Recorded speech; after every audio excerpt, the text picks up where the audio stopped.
honestly can't think of anything worse than starting a new diet plan and trying it for months and months and seeing absolutely no results.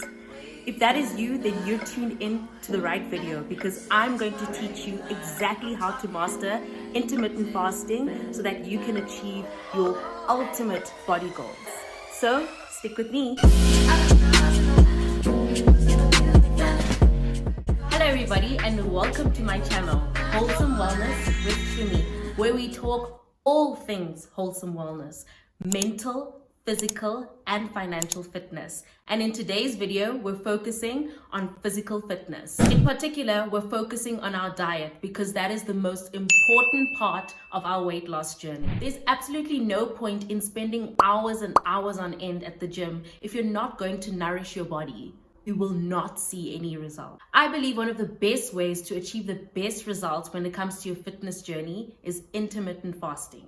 Now, hold on. Because in this video, I'm going to break it down, I'm going to uncomplicate it, and you're going to leave here knowing everything there is to know about how to master intermittent fasting. I don't think many of us actually understand what intermittent fasting is, and after months and months of research and trial and error, I finally mastered it. So in this video, I'm going to save you months and months of research, and in 10 minutes you're going to be well on your way towards achieving your ultimate body goals. Also, in the end, I'm going to update you with my progress on week 2 of the B-Fitt 12-week challenge, which if you watched last week's video, you'll know exactly what I'm talking about.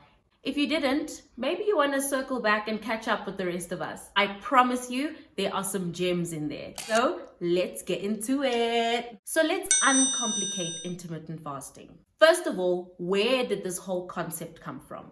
Well, way back in the day, before civilization, okay, we were hunter-gatherers. That meant we had to hunt for our food in order to survive. Now, this wasn't like the meat section at the supermarket where if you ran out of chicken breasts, you had the option of getting a steak or a sausage. No, there weren't many options. You literally ate the first animal you saw because it wasn't always guaranteed that you'd see another animal a few minutes, a few hours, or even a few days later. So our bodies were built to survive long periods of time without food. Our bodies have mechanisms and help sustain us and keep us alive, and that is the basis of intermittent fasting. So that's the history. Now, what's the science? Well, when we eat, right, the carbohydrates that enter our body get converted into something called glucose. This glucose is an energy source for our body. And what happens is it gets split into two forms, glycogen and fats. So when we start fasting, that glycogen is like a battery. It stores all our energy that we need to sustain ourselves during the fasting period. So what happens is that the liver uses up that glycogen to fuel our body with energy during the fasted state. So for someone who's not very active, it can take up to 10 to 12 hours for this glycogen to get used up. Once the glycogen is used up, your body then starts tapping into your fat reserves. Now, this is where intermittent fasting becomes effective, because the concept of intermittent fasting is that you want to stay without food for long periods of time until you activate the fat burning phase. And so that is what triggers your weight loss. By the way, side note, remember last week when I told you I'm on a 12-week challenge and we're only allowed 3 units of alcohol a week? Well, it's a great thing I film these videos on the weekend because unit 1. So I am obsessed with K-dramas and Korean culture. So my 1 unit is going to be soju.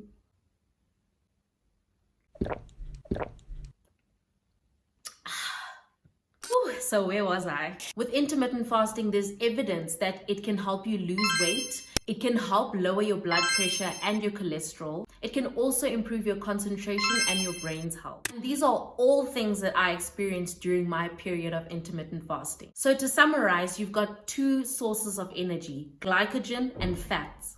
You want to use this up as fast as possible so that your body can start tapping into your fat so that you can get into the fat burning stage and start losing weight. So how do we speed up this process? Well, you speed up that process by being more active. The less active you are, the slower your body breaks down the glycogen. The more active you are, the faster it breaks it down, and the faster you get to the fat burning stage.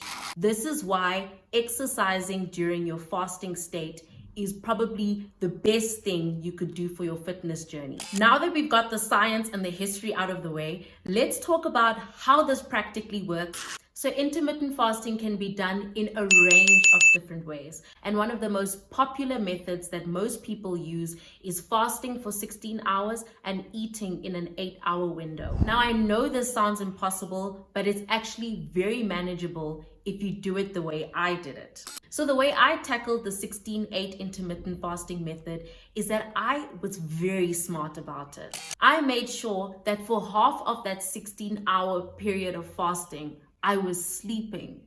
So by the time you wake up, you only need to endure fasting for another 8 hours before you can break your fast. Isn't that smart? Now I know 8 hours of fasting also isn't that manageable. So what do you do in those 8 hours? Well, when I started to feel hungry during that period, I would start to consume low-calorie drinks. That would be water, 0 calories, black coffee with no milk or sugar, because once you add milk and sugar, you're adding calories to your coffee. And of course, any tea you like with no milk or sugar. All of those drinks would help curb my hunger until it was time to break my fast. Now, if you've maybe zoned out until now, this is where I'm going to need your focus, because this is probably one of the most important things to know about mastering intermittent fasting. The way you break your fast is going to be the most important thing when it comes to mastering intermittent fasting. Now, how you break your fast is you do not break it with a heavy meal immediately. You break your fast with a high protein snack. So that could be a cracker with some tuna and mayo on top, or it could be some salami sticks or pieces of salami. Anything with protein that is a snack size. This is you telling your body to prepare itself to receive food. And your body will get in line and prepare itself and know exactly what to do when you have your first meal. Now, your first meal, you're going to have this 30 minutes after you broke your fast with a high protein snack. Now, here's a myth that I just need to debunk. The misconception is that because you're fasting for most of the day and you're already consuming less calories than you need, it means that you can now consume whatever you want because you're going to be in a caloric deficit anyway, and they think that you can still lose weight in that way. But they are absolutely wrong. I tried that. Trust me, I tried that. I tried eating whatever I want, but I saw no results when it came to my weight loss. So your first meal is going to be balanced and nutritious, but it can also be high in carbs. This is the part of the day where you can go heavy on the carbs. Now, your last meal is also very important. For your last meal, you're going to want to be heavy on the protein and a little bit less on the carbs. And the reason for this is that protein is very filling, and it will sustain you for longer periods of time. The more protein dense your last meal is, the longer you'll be able to go without food until the next time you break your fast. Another question you probably have in your minds is exercise. When do I exercise? Remember when I told you that we want to be active in order to speed up the process of our body using up glycogen so that it can tap into the fat burning phase? Well, the way to speed this up is by exercising during your fasted state. Now, I know that the concept of exercising on an empty stomach might be foreign to some of you, but trust me, you'll get used to it and it will be all for the better. Another interesting thing that I learned about intermittent fasting and exercising is that intermittent fasting actually triggers your muscle growth hormone. As I said in my previous video, during my fitness journey, I didn't actually lose weight. And that is because my muscle growth hormone was actually activated during the fasting state. And this meant that most of the fat in my body got converted into muscle. This is why I was able to fit into my jeans without losing weight, because my body was burning fat and building muscle at the same time. So it was the perfect balance. This is how I was able to achieve such a toned body without taking any supplements, because my body in its fasted state was my supplement. Isn't that interesting? So I know it can be difficult to keep track of the hours when it comes to fasting, which is why I used this app over here called Zero. And in this app, I was able to tell it exactly what time my fasting started, when I broke my fast. I could also tell the app how I was feeling throughout the day. And I noticed that as I continued with this intermittent fasting journey, my body actually started to get used to it. I actually reached a stage where I would even forget that it was time to break my fast. And I would actually have to force myself to break it because a girl's gotta eat.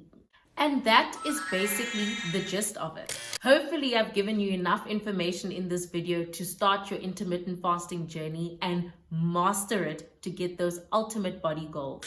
Now for an update on week 2 of the B-Fitt 12-week challenge. If you don't know about the B-Fitt 12-week challenge, please check out last week's video. I explain the whole thing and why this challenge is so awesome for someone who's trying to lose weight. So week 2 felt way better than week 1. This week, I actually had enough time on Sunday to prepare my meals for the week. I had a combination of carb-dense foods and also protein-dense foods. So I had a good balance. In terms of my exercise, it was really challenging this week, but I was able to do all my exercises for the week. And I'm actually starting to see a bit of definition. And so that's how the week went. I am so excited to get to week 12 to see exactly how my body changes, because I'm already starting to see the changes little by little. If you enjoyed this video, please give it a thumbs up. And if you enjoy my content, please press the subscribe button below. Thank you so much for joining me. And until next time, my lovelies, bye.